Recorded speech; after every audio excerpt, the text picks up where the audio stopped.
అద్భుతమైన breaking news మేము ఎందుకు ఒకటి తెచ్చినా చూడండి. అంటే నువ్వేం తెచ్చేది మాకు తెలియదు అని కూడా మీరు అంటుండొచ్చు. బట్ ఈరోజు ఆల్రెడీ సోషల్ మీడియాలో చక్కర్లు కొడుతుంది. ఏంటి అసలు విషయం అని అంటే మొత్తం కూడా ఇష్యూ అంత దేని చుట్టూ తిరుగుతుందని అంటే జూబ్లీ హిల్స్ బై ఎలక్షన్ గురించే తిరుగుతుంది. బట్ ఎవరు విజయం సాధించబోతున్నారు మీరు అనొచ్చు. ఎవరేముంది ఏ సర్వే చేసినా కూడా బీఆర్ఎస్దే వస్తుంది కదా, లేకపోతే అధికార పార్టీ ఒకవేళ ఏమో అటో ఇటో కింద మీద చేసి గెలుస్తుందేమో అనేసి అని కొంతమంది అంటారు. బట్ ఈ కొంతమంది వర్గం చెప్పేది ఏంటంటే కనీసం వాళ్ళకి క్లారిటీ లేదట, అసలు గెలుస్తామన్న నమ్మకం వాళ్ళకే లేదట. ముఖ్యంగా అసలు మీనాక్షి చెప్తున్న విషయం ఏంటంటే ఈరోజు ఆయనతో జూమ్తో ఆమె మీటింగ్లో పాల్గొన్నారు. మీనాక్షి ఎవరితో? ఆయనతో అంటే సీఎం తోటి. ఏంది పరిస్థితి మరి ఏ సర్వే చేసిన? ఎందుకంటే మీనాక్షి సర్వే చేపిస్తే ఆల్మోస్ట్ వీళ్ళు చేయిస్తానేమో, లేదు మనకేం పెద్దగా వేరియేషన్ ఏం లేదు అని ఈయన ఎవరు రేవంత్ రెడ్డి చెప్పిన విషయం, సీఎం రేవంత్ రెడ్డి చెప్పిన విషయం ఏంటంటే నేను సర్వే చేయించిన వాళ్ళకు మనకు మధ్య జస్ట్ 3.5% మాత్రమే వేరియేషన్ ఉంది అని చెప్తే, లేదు నేను సర్వే చేయించిన కదా, ఆల్మోస్ట్ 10-15% వేరియేషన్ వస్తుంది కదా, ఎక్కడ మీకు మాకు ఎక్కడ క్లారిటీ మిస్ అయిందని అడుగుతుందట ఆమె.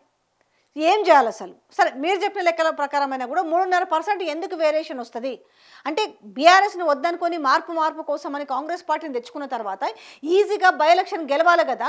మరి ఈ నేపథ్యంలో ఇంకా ఎందుకు బీఆర్ఎస్ జోరులో ఉంది, కార్ జోరులో ఉందనేసి ఆమె అడిగిన ప్రశ్నకి ఈయన దగ్గర సమాధానం లేదట. బట్ మనం చాలా ఇచ్చినాము, ఫ్రీ బస్ ఇచ్చినాము, అలాగే మనం గ్యాస్ ఫ్రీకి ఇచ్చినాము, కరెంటు ఫ్రీకి ఇచ్చినాము అన్నప్పుడు అడిగిందంట ఆ మాట. మీరు గ్యాస్ ఫ్రీ అంటున్నారు కదా, నేను వెళ్ళినప్పుడు నేను సర్వే చేసిన నేను వెళ్ళినా కదా లబ్ధిదారుల దగ్గరికి వెళ్తే ఎవరికి కూడా ఫ్రీ గ్యాస్ రావట్లేదు. అకౌంట్లో పడ్డా కూడా 4 రూపాయలు, 44 రూపాయలు, 45 రూపాయలు, అది కూడా కొంతమందికి మాత్రమే వస్తుంది. ఇక ఫ్రీ బస్సు విషయానికి వచ్చేసరికి కూడా మహిళలు ఎవరు కూడా సాటిస్ఫైగా లేరు. రెండోది ఏంటంటే ఒకవైపు ఫ్రీ బస్ చూస్తుంటే మరొక వైపు ఆర్టీసీ ఛార్జీల బాధుడు, ఈ ఎఫెక్ట్ కూడా చాలా ఉంది. దాని తర్వాత ఏంటి, మనం హైడ్రా తీసుకొచ్చి చెరువుల్ని నాలాల్ని తర్వాత అక్రమ కట్టడాలను అన్నీ కూడా మనం డెమాలిష్ చేసి మనం పునరుద్ధరించినాం కదా అని అంటే, బట్ మీరు దాంట్లో ఉన్న వాళ్ళకి పెద్దపీట వేసి లేని వాళ్ళకేమో మీరు హైడ్రా అని చెప్పేసి మీరు వాళ్ళ గూడు కూలగొట్టిరు కదా, ఆ కోపం కూడా వాళ్ళకు చాలా ఉంది.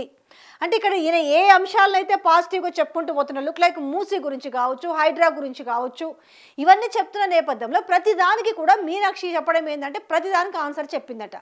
ఈరోజు కాంగ్రెస్ పార్టీ ఇచ్చే సంక్షేమ పథకాల విషయంలో ఇస్తున్నామని చెప్తున్న వాటిని కూడా వాటిల్లో కూడా పాజిటివిటీ ధోరణి లేకుండా పోయింది అనేసి. ఇక మహిళల విషయానికి వస్తే మనము బతుకమ్మ చీరలు కూడా ఇస్తామని అనౌన్స్ చేసినాము, బట్ మనకు లేట్ అయింది. బట్ వాళ్ళు ఆ రోజు ఒక చీర ఇస్తే మనం 2 చీరలు ఇస్తామని చెప్పినాము, మనం ఏకంగా ఒక్కొక్క చీర 800 అని చెప్పినాము అని ఈయన చెప్పుకుంటారు. అందుకే మనకు మహిళలు ఓట్లు వేస్తారు అని చెప్పిరట.